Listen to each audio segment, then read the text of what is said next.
Since the early days of 2012 theories, when people like David Wilcock were channeling entities with names like Ra and Seth, people were told that 2012 was really about enlightenment. This idea is one that we are supposed to believe.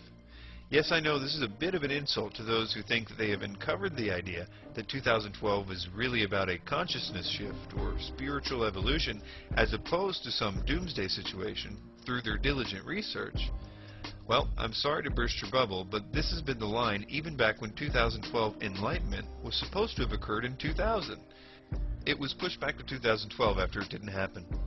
Nowadays, it would be very difficult to find a 2012 website that doesn't make the claim similar to the following. Many people think that 2012 was about the end of the world, but that's what stupid people think. We smart people know that it is really about a great cosmic shift in consciousness. Okay, they might be a little more subtle than that, but what I'm trying to say is that you think you're the only one who knows that 2012 is supposed to be about spiritual evolution, but this is what you were meant to think all along. The idea, if properly presented, has many uses for global government, one of which will be the acceptance of the genocide of dissenters of that new system, as well as patriotism for the new system that will purport to be a utopia. I'm not saying that people behind promulgating the ideas are a part of some secret cabal. Well, for the most part. I think that for the most part, these people really do believe their sources.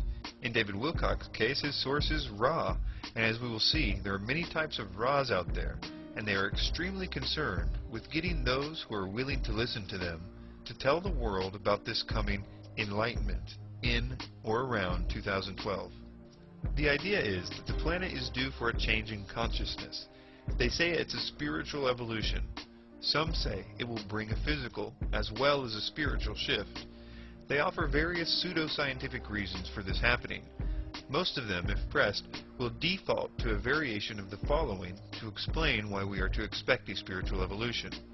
That a vibrational change, which is supposed to be due to the solar system entering a certain nebula in or around 2012, will cause us to raise our vibration and thus change us into new spiritual beings. I covered this theory in depth in my video Michael Tsarian is Wrong, 2009, a debunkumentary, where I found that not only are we moving away from the star system where this nebula supposedly is, but to suggest that the solar system passes through anything at all as a result of the 26,000-year precession cycle requires a fundamental misunderstanding of the precession cycle, which has nothing to do with the solar system's position in the galaxy, and therefore could never tell you when the solar system was going to enter a nebula, no matter how well that you understood it. It simply does not and never will have anything to do with that. And even if they meant to tell us that they were referring to the 250 million year cycle of the solar system's revolution around the galaxy, then in addition to all the problems with what I'll call the precession version of enlightenment, you are also expecting people to believe that nebulas somehow are made up of captured light particles or photons as opposed to dust, gas, and plasma. This is a logical fallacy in itself, as light by its nature is moving rather rapidly and doesn't gather in nebulas or anywhere else. And even this is assuming that light somehow is known to cause spiritual enlightenment. But there is absolutely no reason to think this, even if nebulas were made up of light, which they are not. The whole thing is based on logical impossibilities. And if someone tries to appeal to a secret ancient knowledge to validate this, they are usually doing so with some variation of the 26,000-year precession cycle, because, to the best of my knowledge, there is no indication that any ancients were aware of the 250 million-year cycle of the solar system around the galactic center. And even if they did know about it, it would be illogical to expect that things would be the same from one revolution to the next, as the lifespan of a nebula is at the most several hundreds of thousands of years, and one revolution around the galaxy takes us 250 million years to complete. What I find the most fascinating is that most of the time people are not requiring anyone to explain to them why they should expect this consciousness shift. It has almost become the background noise of the New Age movement, and as such has been taken as truth, just because they have heard it repeated so often.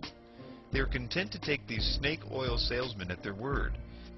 And I realize that in some cases it is presented in such a way that seems very scientific, and it's easy to be sucked into it.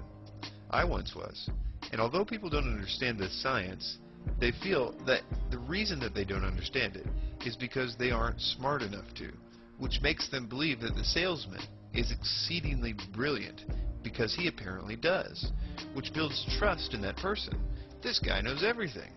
The fact is, the salesmen themselves probably haven't been given many details about the mechanics of all this shifting either. Remember, it's coming from their sources. Yeah, so let's look at their sources for a moment. Channeling and other forms of direct contact with the quote spirit world have been the primary way that this idea has come down to us. I've already mentioned David Wilcock and Ra. Ra, who apparently takes over Wilcock's body from time to time, thinks the exact same way as the other entities who take over other people's bodies all over the world. The only difference seems to be that the entities will claim to be different things to different people. Some of them claim to be either aliens from other planets, Pleiadians or Greys. Sometimes they claim to be ascended masters from this planet, or light beings, or angels, or even just plain regular dead people. They definitely play to the particular person's paradigm. I would have the listener notice at this point that some of these claims are mutually exclusive. That is to say that it appears that although the message is exactly the same, which to me suggests a relationship, what they tell the humans about what they are is sometimes vastly different, which suggests that they aren't the most honest of beings, whatever they may be. The following is a typical example of something found all over the internet, of people being almost forced to tell the world about this 2012 enlightenment by these beings. In this example, she is in contact with, quote, star people. So you may be wondering then why I'm creating a 2012 blog. I was asked during an alien channeling late in the night, then nudged during meditations back home in Oakland, California, then told with loud clarity while driving through an amazingly strong vortex by the Trinity River. And now, since I didn't take the other 3 blatant hints, I am being pushed to do so now. Alright, already, I'm doing it.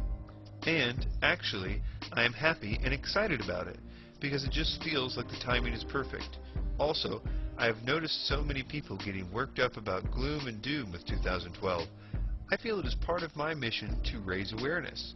2012 is certainly not a catastrophic event, rather a beautiful, highly enlightening shift to a high vibrational acceleration into a very high dimensions. It is ascension at its all-time best. There are literally hundreds of such cases, each one feeling obligated to share this message to the world after their supernatural encounters. In fact, much of the Enlightenment movement was started by people who admit their work is in some cases directly dictated to them from these entities. Take David Icke, for example, one of the best-known proponents of a coming spiritual awakening in 2012. Much of his own testimony is one of, quote, extra-dimensional entities telling him to write books on this. He claims that much of his early research was given to him directly from them. The same is true with the birth of the New Age movement itself, through H.P. Blavatsky and Alice Bailey, who claim to have been given their teachings by, quote, ascended masters, or humans who apparently have achieved this state of enlightenment. For those that haven't actually channeled any entities or had the displeasure of being abducted and indoctrinated by one, there are many people out there that simply consult the spirit world with tarot cards or some other means of getting information from spirits. The fact is, this whole idea has been given to us by the spirit world, almost without exception. And the most intriguing thing to me about it is that the spirit world either knows very little about astronomy and science, yet feels obligated to tell us what they think that they know about it, or they have another agenda that we haven't figured out yet about 2012 and enlightenment, and it is necessary to lie about who or what they are for some reason. So how will this idea of spiritual enlightenment lead to genocide? Very easily, given the proper circumstances. And it is my belief that the proper circumstances are in fact being planned. I understand that what I'm about to say seems impossible at the moment, but I think that the world will be a very different place by 2012, and many weird things will be engineered to happen between now and then. This will be because there is an agenda that will greatly benefit from the masses believing themselves to be bucking the old system in favor of a new, spiritually enlightened one. First, let's look at some verbiage associated with the supposed coming enlightenment. Notice especially the view of those that do not wish to be enlightened, or those that simply will be unable to advance to the higher level like everyone else. There's a lot of talk about the need to eliminate one group in order for the rest of the world to progress into this new, promised spiritual utopia. Michael Tsarian said the following: "And that end date of 2012 signals major changes, positively, for consciousness. Again, as I repeat, before you can have the light, or when you have a bright light, the first thing you notice is the dirt. The survivors are those who can adjust their consciousness and mentality to the nonviolent movement of nature and synchronize their psyches with the universal meta-theme.